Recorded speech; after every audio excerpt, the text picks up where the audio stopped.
आदर्श विद्या मंदिर द्वारा संचालित ऑनलाइन कक्षा में सभी भैया बहनों का हार्दिक स्वागत, हार्दिक अभिनंदन।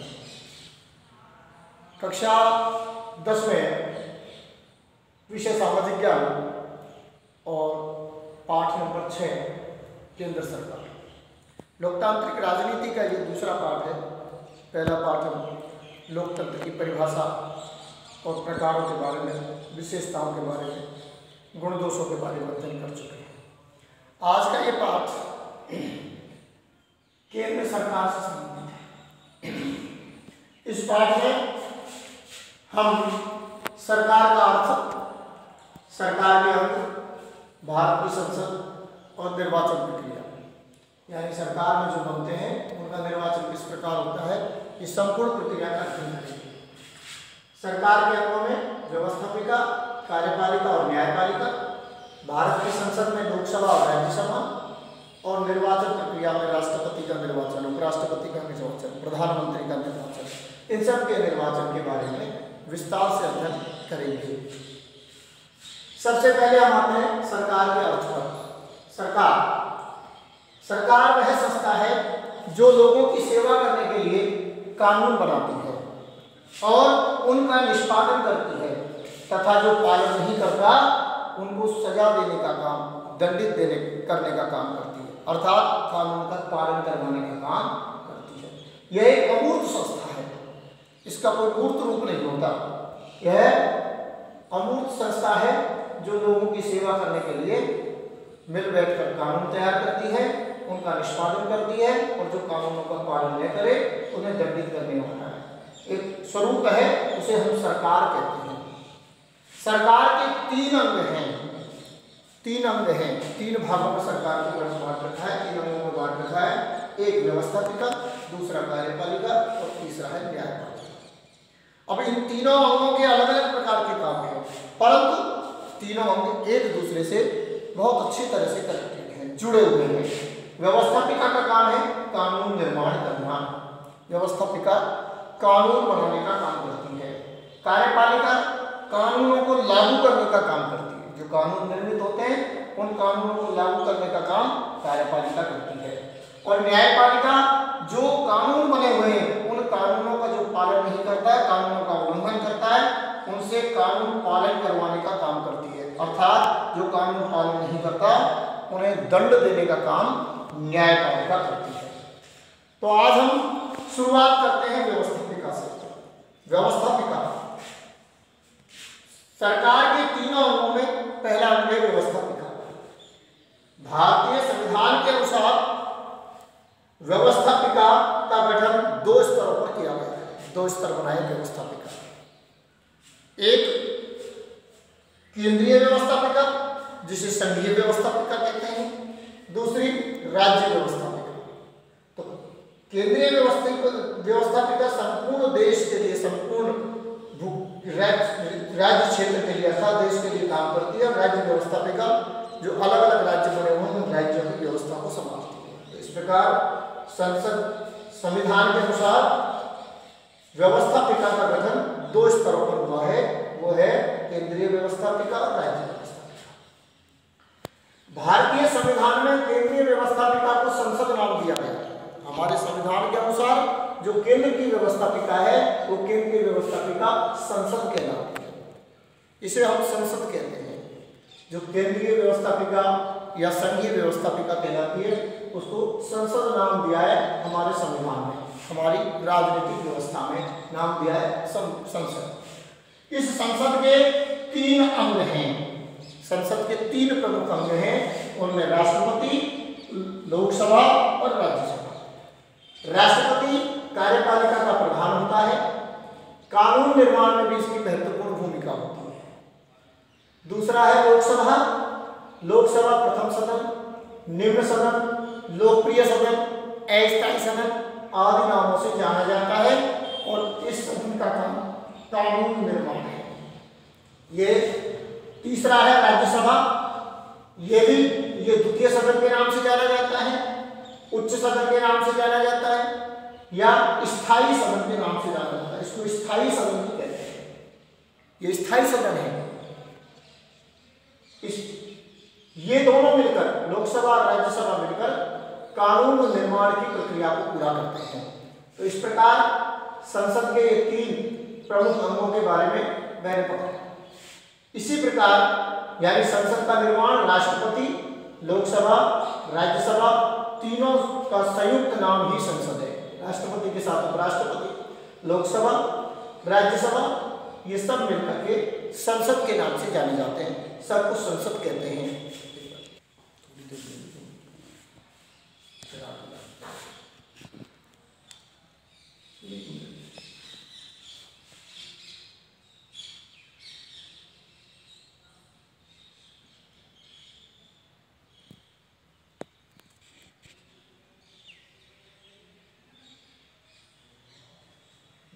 संसद के अंतर्गत अब हम लोकसभा की रचना और संगठन के बारे में अध्ययन करते हैं। लोकसभा का गठन किस प्रकार होता है, किस प्रकार लोकसभा बनती है, उसकी प्रक्रिया को अपन समझते हैं। इस प्रकार का परीक्षा में प्रश्न 7 नंबर का आता है कि लोकसभा के गठन की प्रक्रिया को समझाइए। तो इस गठन की प्रक्रिया में समझने के लिए हम 6 बिंदुओं के अंतर्गत इसको समझने का प्रयत्न करते हैं। सबसे पहला बिंदु है सदस्य संख्या।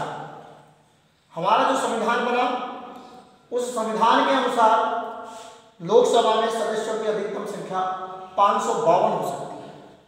उसमें वर्णन था कि 552 अधिकतम संख्या हो सकती है, जिसमें 530 सदस्यों का निर्वाचन राज्यों के निर्वाचन क्षेत्रों से किया जाए। जितने राज्य, ऐसे 39 राज्य, उन सब राज्यों के निर्वाचन क्षेत्रों से 530 सदस्य चुनकर आएंगे। इसके अलावा जो बचे हुए 20 जो सदस्य हैं उनका निर्वाचन केंद्र शासित प्रदेशों से होगा।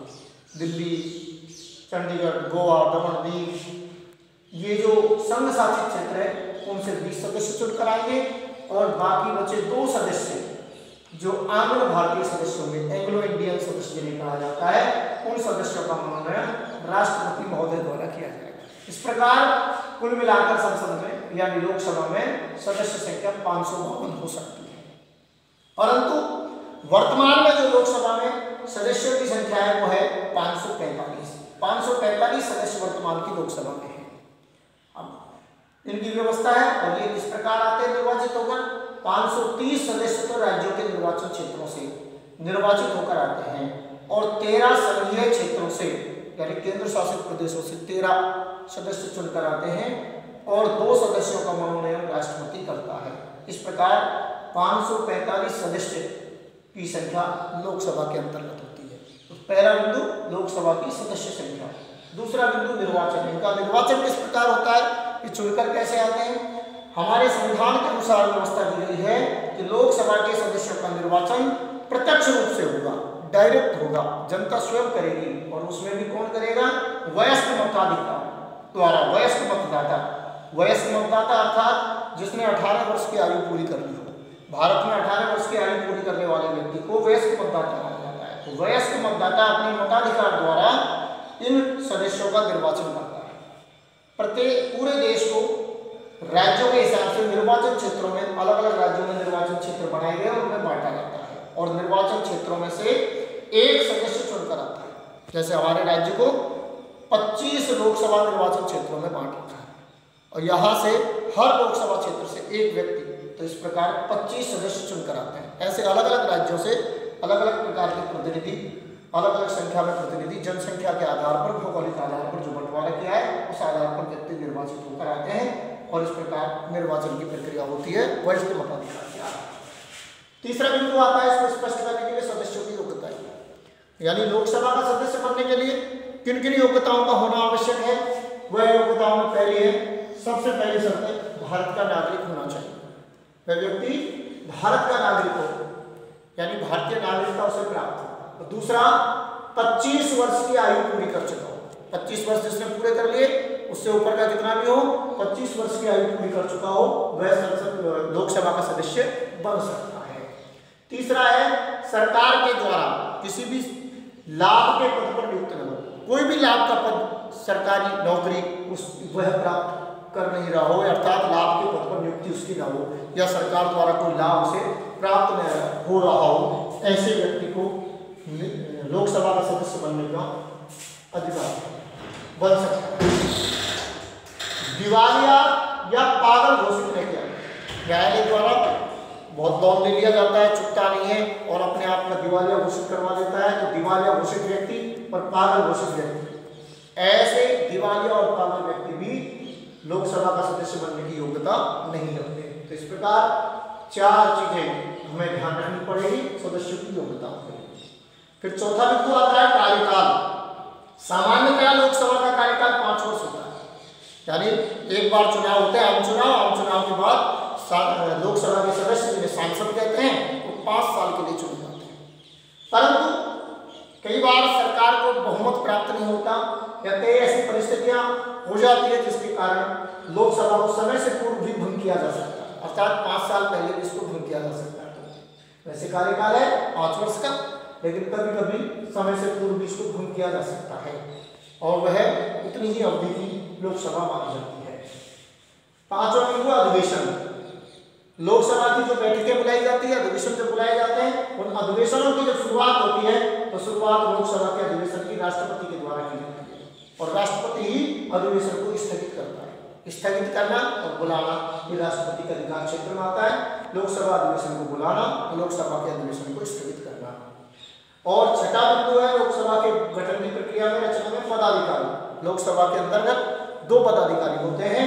एक पदाधिकारी अध्यक्ष होता है जो लोकसभा के बैठकों का संचालन करता है, अध्यक्षता करता है, कार्यवाही का संचालन करता है, उसे हम लोकसभा का अध्यक्ष कहते हैं, जिसे अंग्रेजी में स्पीकर। और एक होता है उपाध्यक्ष, डिप्टी स्पीकर। इन दोनों का चुनाव, अध्यक्ष और उपाध्यक्ष दोनों का चुनाव जो लोकसभा के प्रतिनिधि, लोकसभा में जो चुनकर सदस्य जाते हैं वो निर्वाचित प्रतिनिधि अपने में से एक अध्यक्ष और एक उपाध्यक्ष का निर्वाचन करते हैं। तो इस प्रकार संसद के सदन में पहले सदन यानी लोकसभा की रचना और संगठन के बारे में हमने पढ़ा। उसके बाद आगे अगले कालांश में राज्यसभा के बारे में, द्वितीय सदन के बारे में पढ़ेंगे। धन्यवाद।